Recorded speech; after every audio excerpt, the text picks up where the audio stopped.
Alors aujourd'hui, je te propose de découvrir avec moi 5 signes concrets présents dans ta vie qui vont te montrer que tu es sur le bon chemin. Peut-être qu'actuellement, tu es en train d'expérimenter une période de flou, une période avide, une période où tu ressens peut-être qu'il ne se passe pas grand-chose au niveau de ton travail, au niveau de tes amis, au niveau de tes amours, au niveau de ta famille. Tu sens qu'il y a un flou et tu as un petit peu de mal à te positionner par rapport à ça parce que justement, tu as du mal à trouver des repères.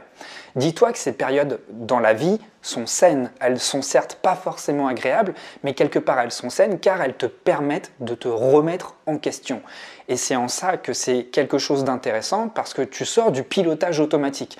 Et il n'y a rien de plus dangereux lorsque tu es engagé dans une direction que d'être en pilotage automatique. C'est-à-dire que tu laisses les choses se défiler et tu ne regardes plus vraiment ce qui se passe autour de toi. Quelque part, tu as la tête dans le guidon et puis tu ne vois pas ce qui t'arrive. Tu ne ressens pas ce qui t'arrive et tu ne remets pas en question si la place que tu occupes, la direction dans laquelle tu t'orientes, elle est bonne et elle est juste pour toi. Finalement, faire le constat d'être perdu, ce n'est pas un problème en soi. C'est simplement admettre qu'il y a des choses à remettre en question. Et dans une certaine mesure, lorsque tu es dans ce constat-là, tu réalises que tu ne te mens plus. Tu mets les choses à plat dans le but de trouver une direction qui soit beaucoup plus appropriée pour ton équilibre. Alors si tu es dans cette période de flou, c'est le bon moment. C'est le bon moment pour sortir ta carte routière, c'est le bon moment pour sortir ta boussole et puis décider quelles sont vraiment les directions à prendre qui vont répondre à tes besoins, à tes priorités et à tes envies. Alors dis-toi que ta croissance personnelle dépend vraiment de la qualité de ce temps que tu vas prendre. D'accord ? On a tous le temps, ça ne sert à rien d'être dans l'urgence parce que très souvent dans l'urgence on fait les mauvais choix. Et c'est justement ta capacité à te remettre en question et à voir clair dans ce qui est juste pour toi qui va te permettre d'accéder à une version de toi beaucoup plus appropriée. Alors tu as peut-être essayé moult solutions, moult recettes avec une myriade d'astuces dites faciles, dites simples à mettre en place pour remettre un pied dans la danse, c'est-à-dire pour te remettre en mouvement et pour te retrouver un chemin. Peut-être que tu as fait ça pour trouver un emploi sur mesure, peut-être que tu as fait ça pour trouver un entourage social à ton image, peut-être que tu as recherché déjà une recette facile pour enfin trouver la personne avec qui composer dans la vie, ou peut-être de manière plus générale, tu as eu recours à des recettes dites faciles pour te sentir juste aligné. Mais le problème, encore une fois, lorsqu'on est dans cette optique-là, on est dans la stratégie. Lorsqu'on est dans la stratégie, on utilise surtout la partie la plus analytique de notre cerveau, c'est-à-dire notre cerveau gauche. Et lorsqu'on est comme ça, en fait, on est dans une analyse froide. Alors, je ne dis pas qu'il ne faut pas occulter cette partie-là du cerveau. Je le dis souvent, c'est comme un processeur sur votre ordinateur. C'est ce qui vous permet de réfléchir, d'analyser, de comparer, de calculer. C'est utile, on en a besoin. Simplement pour des choix de vie profonds, même si on a besoin d'une analyse, même si on a besoin d'un point de vue rationnel, il faut quand même que tes décisions sortent un peu de cette tyrannie du mental, parce que notre mental nous propose énormément d'injonctions, donc de sortir de ces injonctions, de sortir de ces « il faudrait faire » et plutôt se connecter à soi, à ses envies de cœur. Et lorsque tu es trop connecté à ton mental, le plus souvent tu te déconnectes de toi et tu accordes peut-être beaucoup plus d'attention à ce qui est politiquement correct, à ce qui est moral, à ce qu'il faudrait faire, bref, à tous les standards de réussite que t'envoie la société. Le problème, c'est qu'en faisant ça, tu brises ta spontanéité. Tu brises ta spontanéité parce que les choix que tu entreprends ne sont pas forcément corrélés à tes envies profondes. Encore une fois, lorsque tu fais des choix issus d'une analyse, ces choix sont issus d'une analyse froide. Je prends juste quelques secondes pour te parler de mon expérience personnelle. Je t'ai très souvent parlé de mon expérience lorsque j'étais enseignant. Lorsque j'étais enseignant, j'étais quelque part un peu dans l'urgence. Il fallait que ça change et très vite. J'avais plus envie de faire ce métier-là, ça faisait 10 ans que je faisais ça et je voulais surtout briser les chaînes de cette dépendance au travail. Mais le problème, c'est que je dis bien que j'étais dépendant parce que j'avais pas de plan A, pas de plan B et pas de plan C. Je savais absolument pas quoi faire. De fait, j'ai cherché plutôt énormément de solutions pour m'en sortir, énormément de solutions pour créer quelque chose de nouveau. Mais le problème, c'est que je retombais toujours dans mes travers et j'avais toujours l'impression d'être dans un labyrinthe. Pourquoi à ton avis ? Eh bien tout simplement parce que je choisissais, en tout cas je m'intéressais à des solutions miracles, à des solutions, c'est-à-dire elles n'étaient pas appelées comme ça, solutions miracles, mais je regardais beaucoup dans le champ du développement personnel des solutions dites faciles pour changer de vie. Sauf qu'en étant dans cette démarche-là, en fait, j'étais trop dans mon mental, j'étais trop dans l'analyse froide, même si c'est utile, encore une fois, mais on ne peut pas faire ses choix uniquement avec son mental. Le problème, c'est que je voulais absolument sortir de cette optique-là et créer quelque chose de nouveau. Mais je ne me demandais pas au fond de moi ce que je voulais vraiment. Je ne me demandais pas vraiment au fond de moi de quoi j'avais réellement besoin. Je ne me demandais pas ce qui me faisait envie, ce qui me faisait vibrer, ce qui générait chez moi de la joie et de l'enthousiasme. Non, mon seul but était de sortir de l'éducation nationale et faire quelque chose de nouveau, certes avec la conscience de vouloir être plus libre, plus épanoui, mais concrètement parlant, je ne me posais pas la question de qu'est-ce qui va me rendre épanoui, mais plutôt comment je vais pouvoir me sortir de là. Donc avant de se poser la question du comment, il faut se questionner sur le pourquoi. Qu'est-ce que je veux ? C'est le quoi, qu'est-ce que je veux vraiment, qu'est-ce que je veux pour moi, qu'est-ce qui va être bon pour moi, qu'est-ce qui va me faire me sentir léger, qu'est-ce qui va me faire sentir une énergie forte, qu'est-ce qui va m'épanouir, qu'est-ce qui va me donner envie vraiment d'embrasser la vie complètement. Alors pour être honnête avec toi, ce travail m'a pris des années, ça se fait pas comme ça en un seul claquement de doigts. Mais là où je pense avoir perdu du temps, c'est justement en essayant de trouver des raccourcis, en essayant d'aller trop vite, en essayant de trouver une solution magique. Parce que tant que je faisais ça, eh bien je me distanciais de moi-même. Je n'essayais pas de savoir vraiment profondément ce qui était bon et sain pour moi. Parce que je choisissais à chaque fois des voies qui allaient m'apporter certes une sécurité matérielle, et je me disais, une fois que j'aurai cette sécurité matérielle, je pourrai enfin être moi. Sauf que j'ai pris le problème à l'envers. La vraie manière d'aborder ce problème, celui de vraiment trouver une voie qui me ressemble, c'est déjà moi, qu'est-ce qui va m'apporter de l'équilibre, qu'est-ce qui va m'apporter de la joie, et ensuite la sécurité financière, la sécurité matérielle, etc. arrivera. Et c'est à partir du moment où j'ai compris ça que les choses ont commencé facilement à se développer et aller enfin dans le sens que je voulais. Alors je sais, ça peut te paraître contre-intuitif et tu dois peut-être te dire que c'est un luxe, mais pour être honnête avec toi, entre 2015 et 2020, j'ai franchement pas vécu dans le luxe, j'ai vraiment vécu avec le strict minimum, le minimum syndical. Okay, et ce qui m'a permis vraiment de tenir, c'est que j'avais certes le strict minimum, mais ce strict minimum me permettait de me concentrer sur l'essentiel et vraiment de développer ma voix. Alors certes, il y a des moments où comme ça, on doit peut-être réduire son niveau de vie, on doit peut-être juste se concentrer sur ce qui est essentiel pour soi. Et après, la fioriture, ce que j'appelle la fioriture, ça va être le cadre de vie, ça va être l'endroit dans lequel je veux vivre, ça va être mon environnement physique, mon environnement relationnel. Tout ça va venir de pair avec ton projet de cœur. Le problème, c'est que on voudrait déjà se concentrer sur les résultats avant de se concentrer sur l'essence de son activité, sur son noyau propre. Okay ? Et tant que tu ne t'es pas concentré sur l'essence de ta voix, ça va être compliqué de déployer autour quelque chose à ton image. C'est justement parce que tu es aligné sur ta voix que les choses vont se manifester autour de toi dans le sens que tu le souhaites en fait. Et tant que tu es trop éparpillé, tu es trop sur des détails extérieurs et non centré sur l'essentiel, ça va être hyper compliqué. Alors, je vais te donner 5 signes. Ces 5 signes vont te montrer réellement, si tu te questionnes actuellement, si tu es sur le bon chemin ou pas. Donc le premier signe, ce sont tes émotions. Tes émotions, tu m'en entends souvent parler, ce sont tes boussoles. C'est le meilleur indicateur.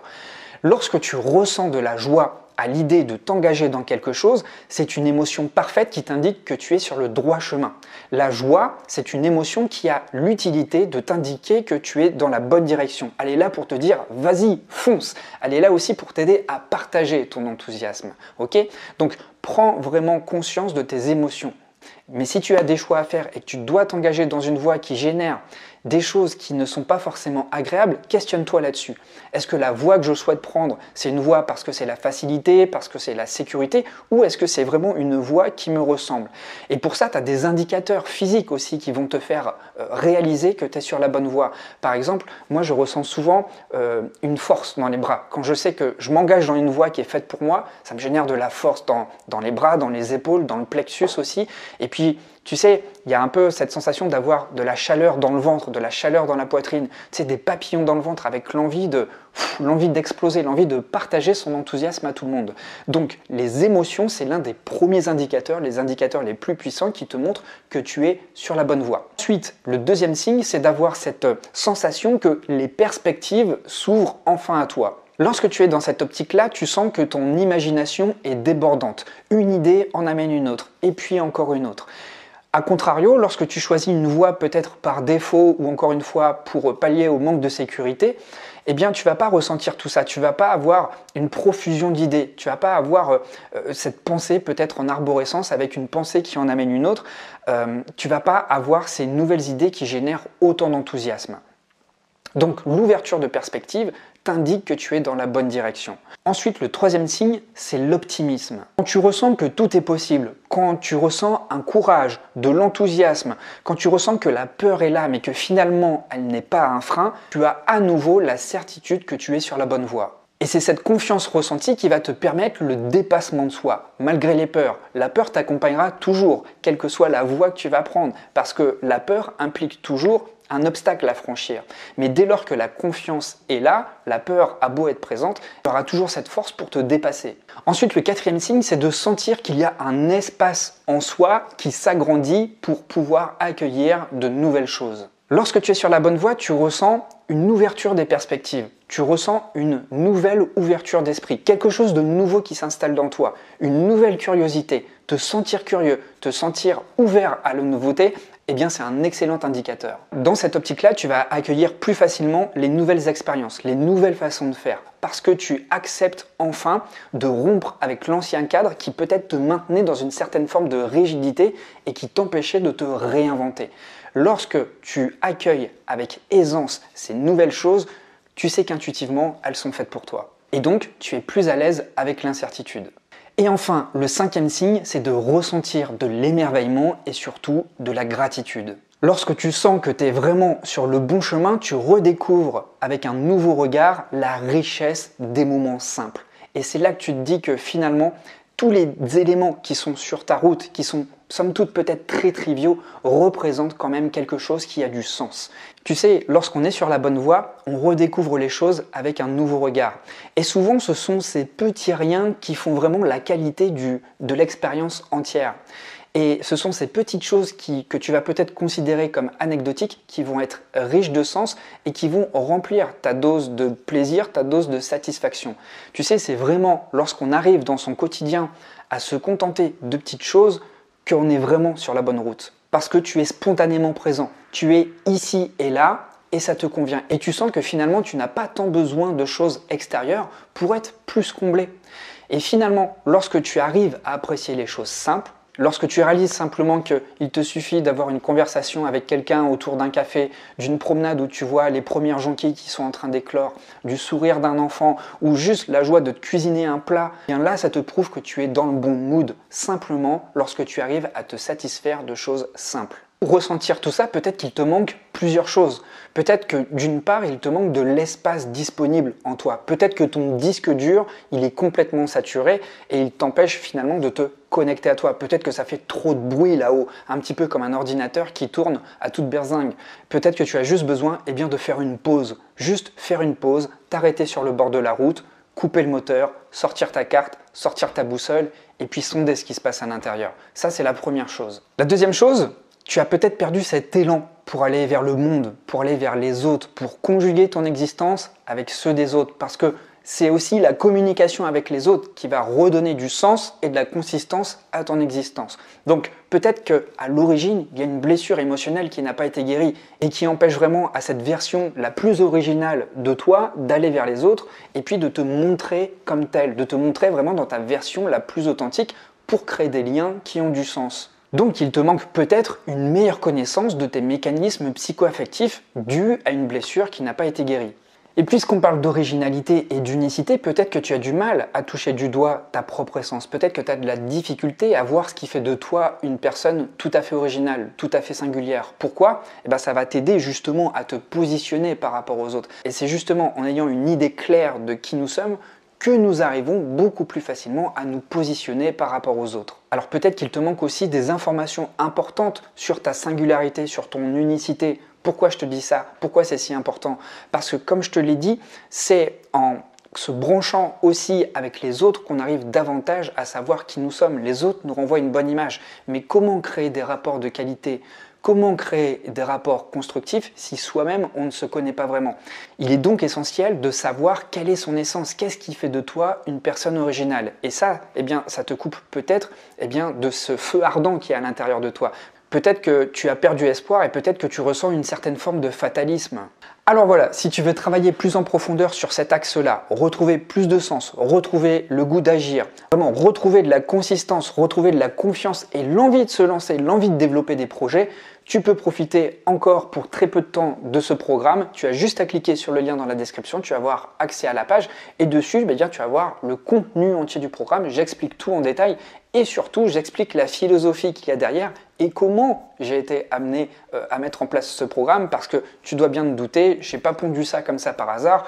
C'est issu d'un travail intérieur, c'est issu aussi de mes propres expériences transformatrices qui m'ont permis progressivement tout au long de ma vie d'accéder à des choses que j'ai choisies et des choses que j'ai vraiment choisies qui me font du bien et qui me développent. Alors j'espère vraiment avoir réussi à te transmettre toute la philosophie derrière cette réflexion.